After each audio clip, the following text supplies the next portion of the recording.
The best toad in the hole, with Martha Collison. I've always found the question, what's your favourite food, difficult to answer. One food I can't resist though is Yorkshire pudding. It's so simple, just eggs, flour and milk puffed into perfect golden clouds, and yet they have me hooked. I can't resist them. I'm not proud of the amount of Yorkshire puddings I consumed to perfect this recipe. I had to eat in order for this perfect recipe, but it was essential to provide you with the perfect ratios and tips, hints, to make an epic toad in the hole, to make a remarkable toad in the hole.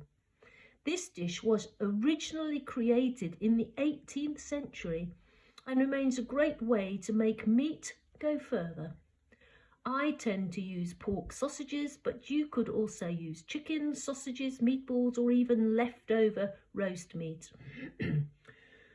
Originally, these puddings, and this isn't down there, this is my take on a Yorkshire pudding. Originally, these puddings were served before a meal in order to satiate, to satisfy a person's appetite. So they'd have a large piece of Yorkshire pudding, and then they wouldn't be so hungry for the main meal. You could also have them sweet with jam or syrup, and they make a pudding as well. Anyway, here's the ingredients. It's to serve for. Prepare, it takes 10 minutes plus chilling time, takes 30 minutes to cook, and they use 6 eggs basically. British Blacktail free range medium eggs, 6 medium eggs, 210 grams of plain flour, 350 milliliters of semi-skim milk, 1 large or 2 small red onions, 12 British pork sausages or anything else, 4 tablespoons, big spoons of olive oil, 1 sprig, little spray of rosemary, only the leaves. At least 3 hours before you want to serve, ideally the night before, see my tip if you want to use straight away, make the Yorkshire pudding batter. Whisk the eggs together in a large bowl, add the flour, then beat until a smooth paste like a rich cream has formed. Pour in the milk a little at a time while mixing continuously until you have a runny, sort of a liquidy batter, about the consistency of double cream. Needs to be able to pour, slop around. Season, then cover and chill for at least 3 hours. This allows the flour to actually soak up all the liquid.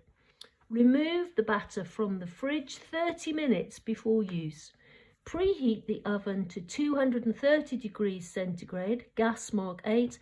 Meanwhile, cut the red onions into wedges and separate into pieces. Place them in a large metal or enamel roasting tin, about 23 by 35 centimetres. Add the sausages and 1 tablespoon of olive oil. Toss, stir around well to coat, then bake for 15 to 20 minutes or until the sausages have browned on top.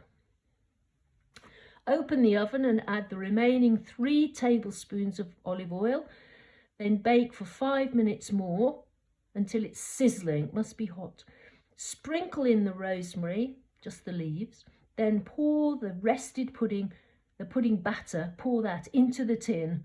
Try to avoid pouring it directly over the sausages, as you want them to sit on top of the finished batter. Bake for 30 minutes without opening the door. That's critical. The pudding will puff up and turn golden brown, and the sausages should be cooked through with no pink meat inside. Reduce the oven temperature to 200 degrees centigrade, or mark 6, if the top looks too brown before the end of the cooking. Serve immediately with onion gravy and seasonal greens, whatever greens you like, broccoli or cabbage, something like that, whatever's available. Now here we have some tips Martha's tips over here. Make sure you can see them all. Why rest the batter? You may feel that my suggestion to leave the batter to rest overnight is unreasonable. I know that when you want Yorkshire puddings, you want them now. However, the results are unmatched. It really does make a difference. You'll get a taller, more flavoursome, crispier batter with an interior that's stretchy and full of large bubbles. By resting the batter, you allow time for the starch granules in the flour to hydrate, to swell, and the proteins to begin to break down, which means they can expand more in the heat of the oven. The single best thing you can do to level up your pudding batter is rest it. It makes a lighter, crispier pudding. Now, which fat? Some people swear by beef dripping. That's the fat that comes out of meat when you cook it. You can buy this in the supermarket. People swear by beef dripping for the ultimate Yorkshire pudding, but I got the best results using oil. Don't use extra virgin oil, it's unnecessary as it starts to smoke as it gets hot.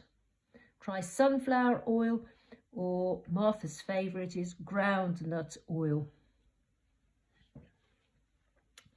For a quick bubbly batter, if you don't have time to rest your batter, replace 75 millilitres of the milk with sparkling water. The bubbles will help your pudding to rise up into something impressive without the need to wait. Be sure to use the batter immediately though, before the bubbles dissipate. So as soon as you've poured the water in, stirred it round, then you need to cook it, or else the bubbles from the water will just vanish. For mini bites, now impress your guests with bite-sized versions. So place half a raw cocktail sausage and half a teaspoon of olive oil into each hole of a 24-hole mini muffin tin. Then you need to cook them for less, so cook for 10 minutes until they're browned. That's the sausages. And then pour in the Yorkshire pudding batter. Make half the quantity of batter listed in this recipe. Bake them for 15 minutes at 230 degrees centigrade, gas mark 8, or until they're risen and golden. Again, serve with gravy for dipping. So a delicious recipe for you all to try.